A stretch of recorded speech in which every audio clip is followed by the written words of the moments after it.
प्रधानमंत्री महान हैं, सारे नेता महान हैं, ठीक है, हमको कमिटमेंट जो हुआ था वो नहीं मिला, कोई बात नहीं। लेकिन एक शब्द भी भारतीय जनता पार्टी के खिलाफ न बोले, ये भी अद्भुत बात है।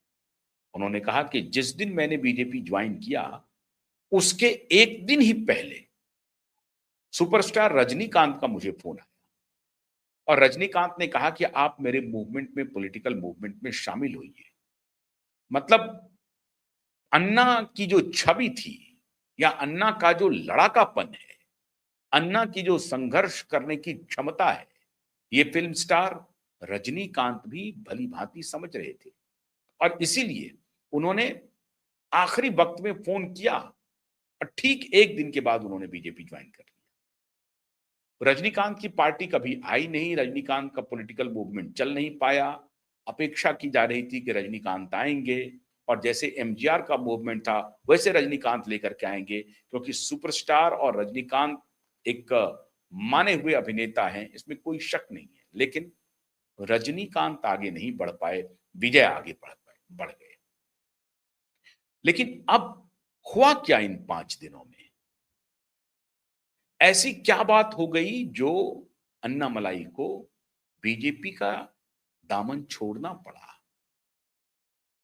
दामन छोड़ा है, क्या बीजेपी से दूर चले गए हैं? बिल्कुल नहीं।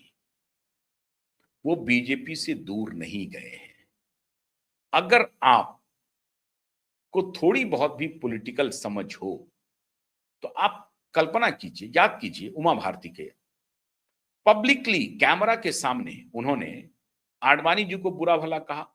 वहां पर उपस्थित जितने बड़े नेता थे भारतीय जनता पार्टी के सबको बुरा भला कहा और उस दिन उसके बाद उनको निष्कासित किया गया और पार्टी छोड़ करके चली गई। जिस तरह से उनका बर्ताव था, जिस तरह से कैमरे के ऊपर उन्होंने आडवाणी जी को बुरा भला कहा, बाकी सभी बड़े नेताओं को बुरा भला कहा, उसके बाद जाहिर है कि उनको इस्तीफा ही देना था। उमा भारती ने इस्तीफा भी दे दिया।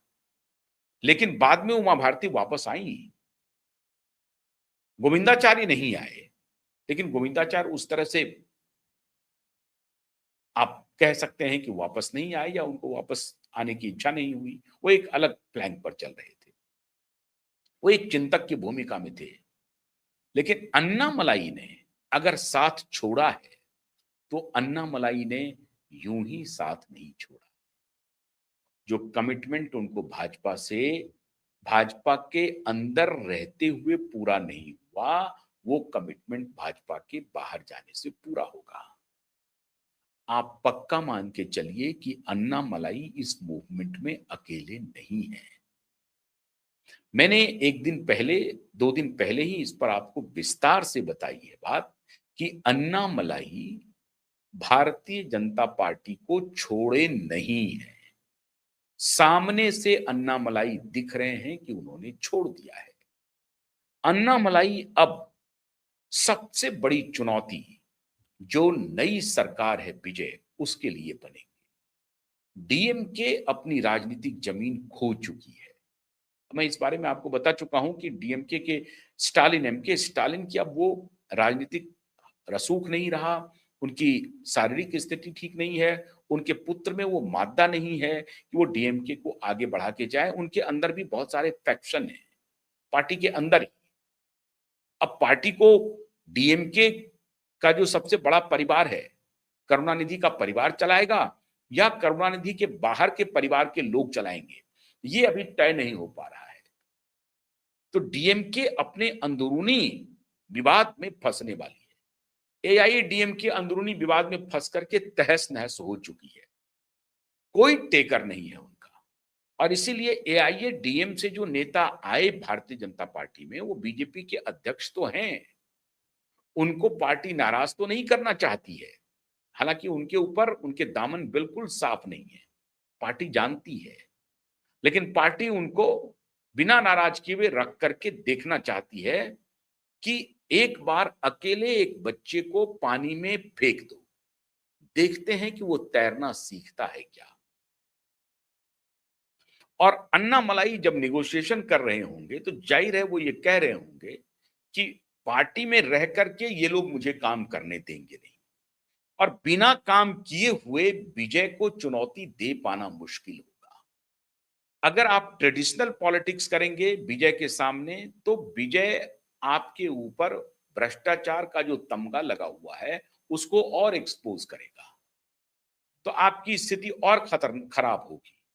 तो ठीक है, आप एक ट्रेडिशनल पॉलिटिकल पार्टी हैं, आप अपने उन नेताओं को भी नाराज़ नहीं कर सकते हैं और वहाँ जो संघ के लोग हैं, उनको भी नाराज़ नहीं कर सकते हैं, वो अलग बात है। आप हमें कह सकते हैं कि हम अति महत्वाकांक्षी हैं, हमको गर्व हो रहा है अपने ऊपर, थोड़ा अहंकार भी हमारे अंदर है, ये मान सकते हैं। लेकिन मैं जो कह रहा हूँ, उसी रास्ते से विजय को चुनौती दी दी जा सकती है।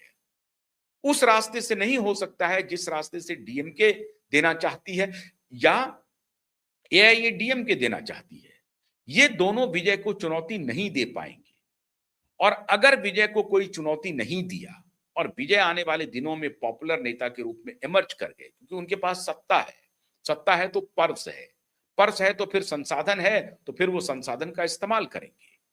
ऐसी परिस्थिति में फिर वो कितने लंबे समय के लिए तमिलनाडु को अपने कब्जे में रखते हैं, कहना मुश्किल है। तो इसका एक ही रास्ता है, विजय को विजय के ही रास्ते मात देनी पड़ेगी। जैसे विजय रील के हीरो होते हुए रियल हीरो के रूप में इमर्ज कर गए और मैं रियल हीरो हूं, अब मुझे रील का हीरो बनने दीजिए। रियल हीरो का मतलब है कि अब मुझे पोस्टर पर आने दीजिए, ये लोग मुझे पोस्टर पे नहीं आने देंगे, मतलब रील का नहीं बनने देंगे। मैं रियल में तो हूं, लेकिन इस रियल को रील का बनना बहुत जरूरी है। उसका प्रचार प्रसार, एक एक घर तमिलनाडु के, एक एक गांव, एक एक बूथ तक मुझे अपनी पहुंच बनानी पड़ेगी और लोगों को कन्विंस करना पड़ेगा। उसके लिए मुझे रील का हीरो बनना पड़ेगा, मुझे पोस्टर पर आना पड़ेगा, मुझे सोशल मीडिया पे आना पड़ेगा, मुझे टीवी पर आना पड़ेगा, मुझे रोज हंगामा खड़ा करना पड़ेगा, मुझे रोज नया प्रयोग करना पड़ेगा, मुझे जन जागरण करना पड़ेगा, मुझे जनता को अपने साथ लेना पड़ेगा, जनता का विश्वास जीतना पड़ेगा, जनता का भरोसा जीतना पड़ेगा। और इसके लिए जो मुझे समर्थन चाहिए वो स्टेट यूनिट नहीं देगी, क्योंकि उनकी अपनी राजनीति है। उनको लग रहा है कि कल का ये लड़का, कल का ये नौजवान विजय एक आ गया, अब उसके आगे ये आ गया, तो हम लोग क्या करेंगे। तो जो ट्रेडिशनल पॉलिटिशियन है वो आपको आगे बढ़ने नहीं देंगे और ये बहुत बड़ी चुनौती है भारतीय जनता पार्टी के लिए, बहुत बड़ी चुनौती है। हर स्टेट में ये चुनौती है, यही चुनौती कांग्रेस के लिए भी है।